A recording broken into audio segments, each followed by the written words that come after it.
Hello, আসসালামু আলাইকুম। সবাই কেমন আছেন? আশা করছি সবাই খুব ভালো আছেন। আলহামদুলিল্লাহ আমরাও ভালো আছি। একটু চিকেন ফ্রাইয়ের জন্য চিকেন ম্যারিনেট করব। তো এখানে আমি সবগুলো লেগ পিস নিয়েছি। আর আমি এই যে উইংসটাকে সাথে রেখে এইভাবে যেটাকে আমরা পাখার পাশের এটাকে সিনাও বলি, ওই পিসটাকে একসাথে করে আমি একটা পিস রেডি করেছি। আর এই তো লেগ পিসগুলো। তো আমি একটা লেগ পিস একটু গোটা রেখেছি, বাকিগুলো আমি এভাবে টুকরো করে নিয়েছি। আর এই ম্যারিনেশন করার জন্য আমার যা যা ইনগ্রেডিয়েন্টস লাগবে সবগুলো আমি আমার পাশে নিয়ে নিয়েছি। তো আমি এখানে টক দই দিব। তো এই টক দইটার একটা গল্প আছে। এই টক দইটা আমি নিজে রেডি করেছি গতকাল, যদিও খুব বেশি জমাট বাঁধেনি, এই যে ফ্রিজে রাখাতে একটু ইয়ে হয়েছে। তো আমি এখান থেকেই কয়েক চামচ দিয়ে দিব, যতটুকুই হয়েছে। আসলে আমি খুব বেশি গরমের মধ্যে রাখতে পারিনি, দেখা গেছে কিচেনে রেখে দিয়েছিলাম, ভেবেছিলাম যে কিচেনে রাখলে এটা খুব সুন্দর একটা ইয়ে হবে, কিন্তু খেতে ভালোই লেগেছে। এই যে জমাট বেঁধেছে কিন্তু কিছুটা, তবে ডিপে রাখলে আর একটু জমে যেত। তো আমি ডিপে রাখিনি, নর্মালি রেখেছি। তো আমি এখান থেকে এই যে 4-5 চামচ দিয়ে দিলাম। আর এখানে আরেকটা জিনিস ইউজ করব, যেটা হচ্ছে যে টমেটো সস। তো টমেটো সসটা এটাও কিন্তু আমি নিজে রেডি করেছি। এই তো তো এইখানে আমি কিন্তু টমেটো সস মূলত আমরা যে ধরনের ইয়েতে বোতলে রাখি, ওখানে রাখার পরে এই বয়ামটাতে আমি রেখেছি।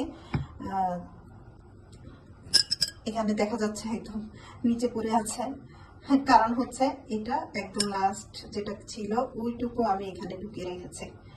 তো যাই হোক, এই তো নিজেদের বিভিন্ন কাজে লাগে, ঘরোয়া বিভিন্ন ইয়ের মধ্যে, এইসব কারণে আসলে এই ইয়েগুলো রেডি করা। তো আমি এখানে কথা বলতে বলতে কিন্তু টক দই, তারপর দিয়ে দিলাম টমেটো কেচাপ, এটা হট টমেটো সস তৈরি করিনি আমি, এখন দিয়ে দিচ্ছি আদা রসুন পেস্ট। তো আমি আদা রসুন, এই যে আদা দিয়েছি 1 চামচ, রসুন 1 চামচ দিয়েছি, আরও 1 চামচ আদা দিচ্ছি, আরও 1 চামচ রসুন দিচ্ছি। আমি চেষ্টা করছি সমান সমান করে দিতে। আর এই তো হয়ে গেল আদা রসুন পেস্ট 3 চামচ। তারপর আমি এখানে হাফ চামচ পরিমাণ মরিচের গুঁড়ো দিয়ে দিচ্ছি, জিরের গুঁড়ো দিচ্ছে হাফ চামচের থেকে একটু বেশি, যেহেতু এখানে প্রায় 1 কেজির মতো মুরগি আছে। তারপর আমি হাফ চামচ হলুদের গুঁড়ো দিচ্ছি, তারপর আমি লবণ দিচ্ছি হাফ চামচ। আমি কিন্তু এখানে এই যে সয়া সসটা ইউজ করব, তো আমি সয়া সস খুলে নিই,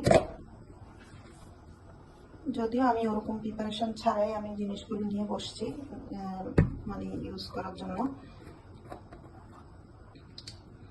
তো আমি এখানে এই ইয়েটা মেপে আমি কিন্তু হাফ চামচের মতো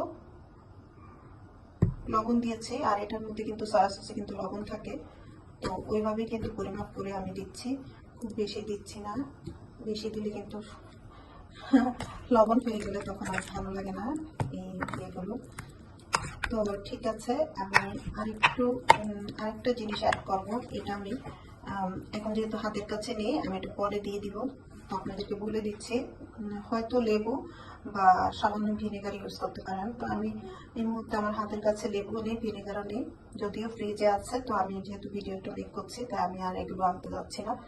তো ঠিক আছে, আমরা এখন এটাকে খুব সুন্দর করে মিশিয়ে নিব, মাখিয়ে নিব। আমি কিন্তু খুব বেশি হলুদ লবণ বা এগুলো দিলাম না, কারণ এটা ছোট বড় সবাই মোটামুটি এটা খাবে।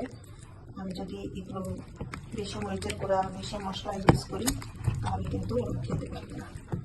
তো আমাকে সেই জিনিসটা মাথায় রাখতে হবে, আমি সেভাবে হিসাব করে কিন্তু এটা তৈরি করছি।